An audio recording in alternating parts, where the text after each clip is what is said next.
All right, welcome to another episode of the WP Crowd. My name is Roy, as usual. Today we are talking about clients and, well, actually bad client relationships. But before we get into it, let's do some introductions. Let's start with Megan. Hello, everyone. I'm Megan Haynes, designer, developer, random doer of things, and provider of solutions to good clients, not the bad ones. All right, and Chris. Chris Flanagan, and I'm a backend developer for Modern Tribe and part of the WP crowd here. And I do a lot of coding. That's Nice. what I love. And Michelle. Hi, I'm Michelle Butcher-Jones, all-around awesome person. Support Rocketeer for WP Rocket, and also run my own maintenance place over at Can't Speak Geek. Cool. So, I'm not going to lie. This episode comes from personal anguish and angst. I had a client, I still have a client, who refuses to pay a final invoice because of work that I never promised I would do. And we can talk all about scope and stuff, but ultimately what I think it comes down to is that specifically, I don't feel like he's treating me like any other business. Like if I was a enterprise level business and I had a contract, which I did, which clearly stated the scope of work that I would be completing for them, they wouldn't just refuse to pay because enterprise level company would probably immediately take them to collections. I unfortunately don't have that kind of thing set up, but I obviously am thinking about it now. So I'm curious let's just start with other horror stories maybe. Can you guys give me examples of where you feel if you were a business in your freelancing side, maybe you would have avoided a situation that you got put in? I can start. I got a horror story. I'll make it quick, but I had a client that back when I was doing everything, I was doing design, front end, print, anything somebody needed. I had this client, they were opening a beauty spa. And that's what I did for her. I branded her. I made her designs. I designed the posters for her building. I did her website, everything. And we had a good relationship for about a year and a half. She was high maintenance, but we communicated well, so I took care of her. Anyway, after a while, she's like, I'm going to hire an agency just to take over and start doing all this. I was like, that's fine. I was like, you have a $400 invoice still out to pay, so I need to get that. And she's like, hand over all our assets, our logo, all the files, codes, and stuff. I was like, I will happily hand all that over as soon as I get a $400 check. And then it turned into this huge thing. And she's screaming at me in emails she's going to sue me. And I'm telling her back, no, you're not. I'll sue you. And blah, blah, blah, blah, blah. And, end of the day, I sat there and I was like, this is just getting out of hand. So I just took the 400 as a loss, handed everything over, and never talked to her again. I think that's just a pretty common story as a freelancer. I feel like we hear that a lot. Even in my scenario, I'm trying very hard to make compromises because it's still an ongoing thing for the past couple of weeks, but my invoice is a little over $2,000 and I'm still like, I might just cut my losses on it, which sucks because, it's not nothing, Megan, how about you? Have you have any bad horror stories like that?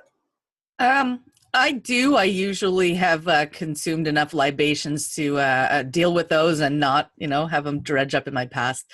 But yeah, like people don't often either expect the project to go the way that they think it'll go, or they underestimate the costs, et cetera, et cetera. This is very common in our industry.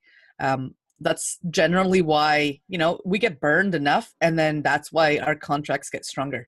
Is because we put in clauses depending on how we get burned. So I have a clause, usually most of my clients, I require 50% down, 25% on the first milestone, and 25% the final amount before code even goes out. Because what can we do otherwise? And the weirdest thing is we have to command this respect when like a plumber wouldn't.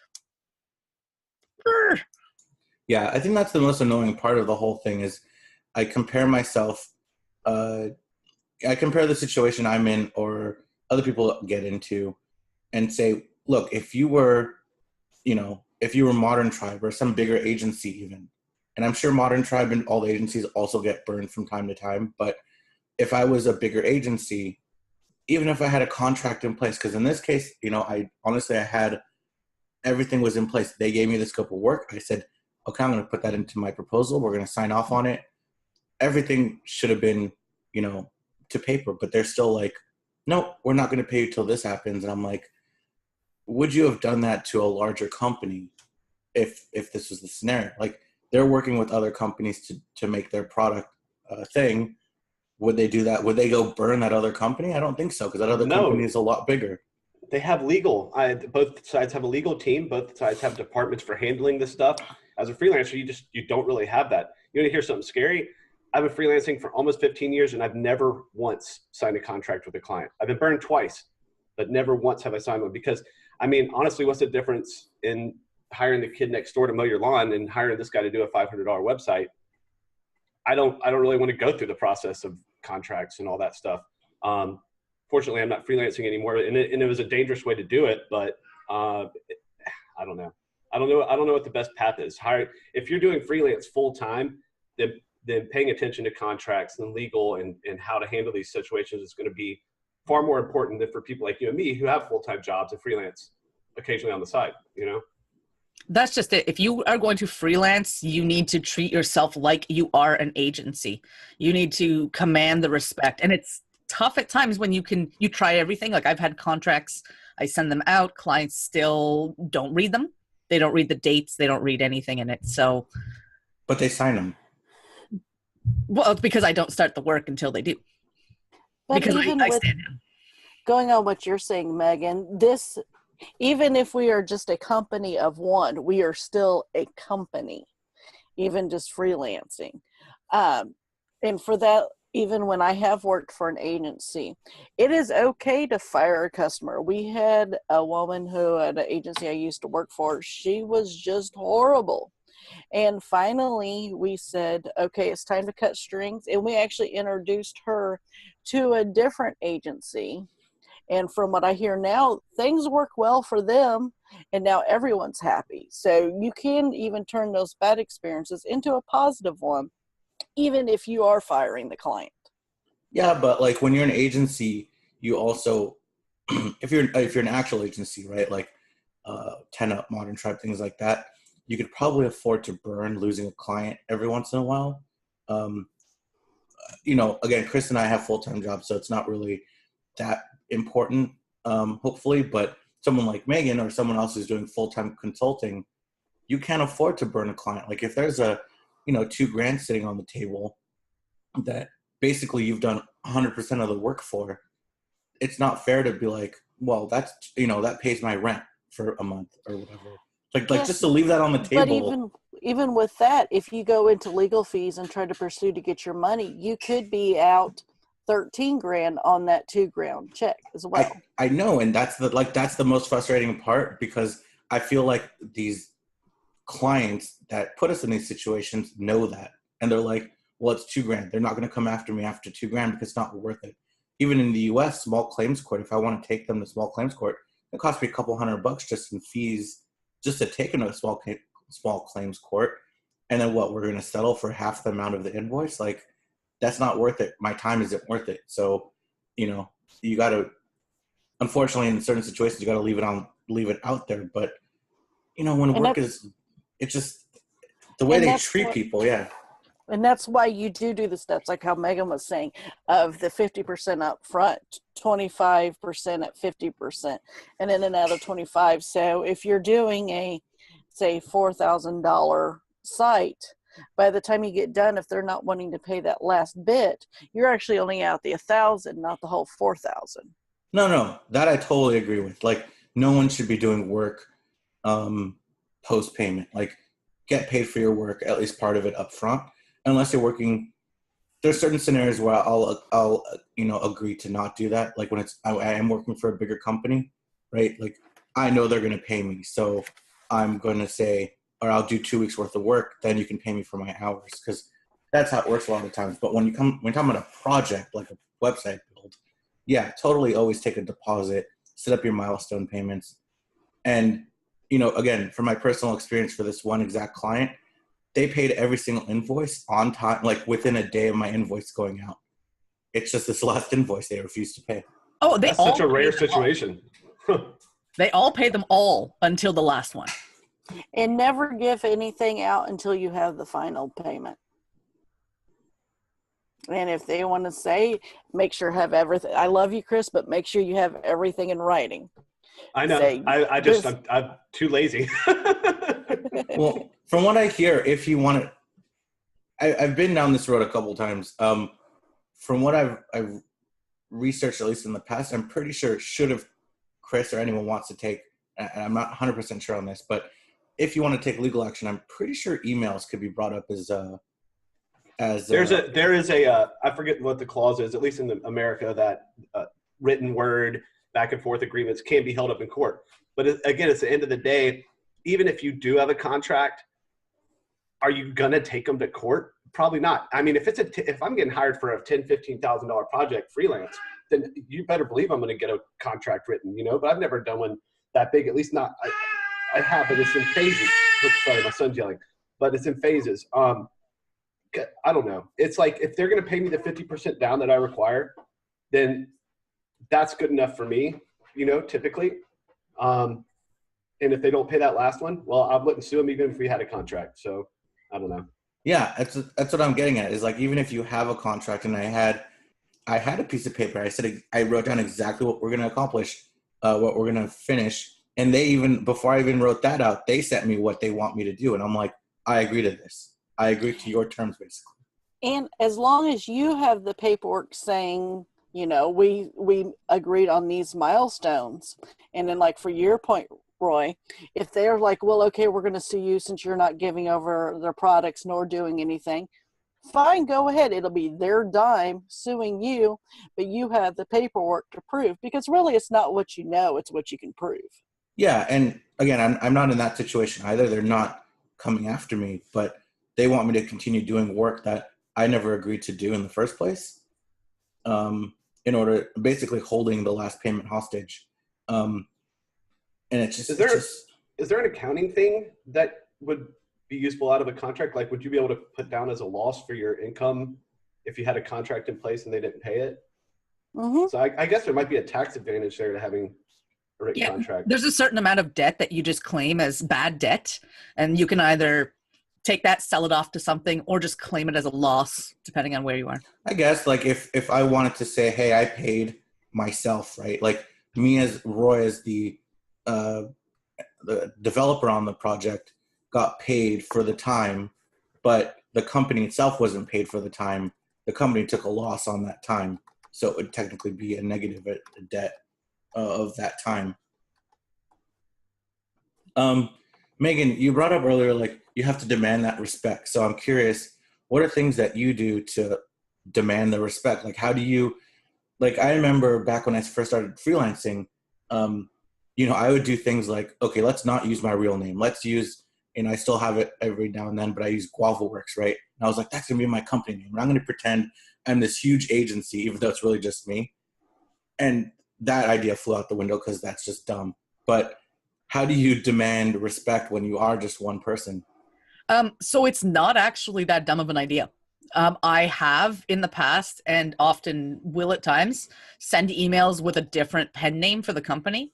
Part of it is, for other reasons, gender and stuff that's apart from this, but sometimes I will, if clients are not listening to me or respecting me or answering, I'll just send an email and my name will be Michael instead of Megan. And I often will get a response. And I'm happy to, if that's what gets their attention, I will do that because that's much cheaper than going to court. I have demand letters. I've gotten them created by, you can get a lawyer or someone to help you write these tools that help you assert your rights without sounding like a total pompous, crazy person. Again, when we have the contract, we have this written agreement that this is what's going to happen. And it's just that person isn't following through, then we can remind them assertively. I have been known to pick up a phone and call. I don't like it, but I will at times pick up a phone and call someone. I will email an immediate thing saying, okay, we have to stop right now. A lot of smaller companies will just sort of take advantage of smaller freelancers because whoever, right? It's smart business, but someone's just got to pull the brake. It's just, go for it, Michelle. It's also walking into the situations with the confidence as well. If you're going kind of wishy-washy, yeah, I kind of do this on the side, and oh yeah, I can probably, then they're going to feel more that they can take advantage of you. But if you go in and be like, yes, my company can fix your brand, we can build this site in XXX steps, and even if you are more full of crap and knowing you're going to have to call a couple of friends or acquaintances to say, can you help me write this, or outsource out. But if you go in with the confidence saying we can make this happen, and then show consistent deliveries, even if behind the scenes I'm having you three help me out with the project. The confidence going forward and walking into it, even with me, I'm a 5'3" woman who a lot of times has the confidence and attitude of a 6'7" man. It's all about how you present yourself. Yeah, and I totally agree with that. And I think that it does play a huge role. And I agree also that getting on the phone every once in a while is important. Like as much as, I love to just do everything through email. I'll give you an example of this very exact client. The very first time they were giving me an issue with that invoice, we got on a phone call with the whole team, me and their whole team. And at the end of that call, I was like, okay, just to confirm, I have nothing left to do, right? And everyone on their team's like, yeah, correct.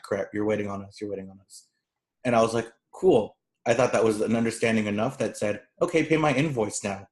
But and that's exactly it. That was I'm not going to say mistake or misstep, but getting the entire team on that call regarding your payment or your role in that is just a bad move, because you will never achieve the consensus and put it on one person that this one person needs to get this one task done. Instead, it's gone in this cloud of ambiguity and shareholders and stakeholders and no, but they all agreed on the call that I was done with my job. And there's only one person writing the checks that was on the call.